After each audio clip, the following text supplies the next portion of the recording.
Hello, আসসালামু আলাইকুম। কি অবস্থা সবার? কেমন আছেন?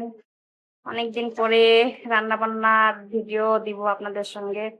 আসলে একদম সময় পাই না। আর যখন সময় পাই তখন আমার মেয়ে হচ্ছে ফোন দেয় না আমাকে। এজন্য হচ্ছে ভিডিও করতেও পারি না। তারপরে হচ্ছে ভিডিও করে তো একটু এডিট-টেডিট করা লাগে, সেটাও করতে পারি না। আ এই এই কারণে একটু সমস্যার মধ্যে আছি। আর এটা তো আর ফেসবুক বুঝবে না। ফেসবুক তো ঠিকই রিচ, এনগেজমেন্ট আর হচ্ছে আর কি যেন থাকে না?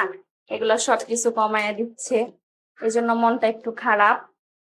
তো যাই হোক, আপনারা যদি সবসময় আমার পাশে থাকেন, আমাকে সাপোর্ট করেন, চাইলে হয়তোবা ফেসবুক এগুলা কমাইতে পারবে না। তো কি আর বলবো? আর আরেকটা কথা, আমার আম্মু আসছে অনেকদিন পরে আমার বাসায়। এজন্য কিন্তু মনটা একটু ভালো।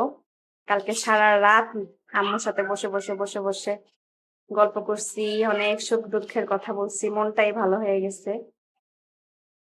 এই ছিল কথা বলা আপনাদের সঙ্গে।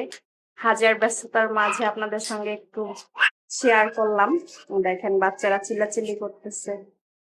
আর আমি এটা কি রান্না করতেছি, কে পারবে বলতে একটু প্লিজ আমাকে কমেন্টে বলবেন, ঠিক আছে? আপনাদের থেকে এতটুকু আশা করতেছি। আই হোপ আপনারা দেখে বুঝতে পারছেন যে আমি এটা কি রান্না করতেছি। যাই হোক, বেশি ভাজা ভাজা করব না, তাহলে কিন্তু একটু শক্ত শক্ত হয়ে যাবে।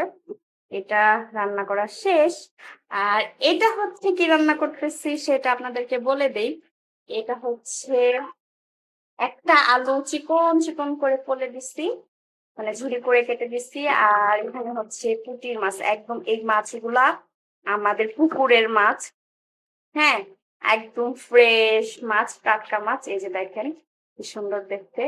বেশি করে পেঁয়াজ দিয়ে জাস্ট একটা আলু দিছি, দিয়ে এটা একদম ভুনা ভুনা বলে অনেকে, অনেকে বলবে যে চচ্চড়ি, বেশি করে তেল দিয়ে চচ্চড়ি বসায় দিছি।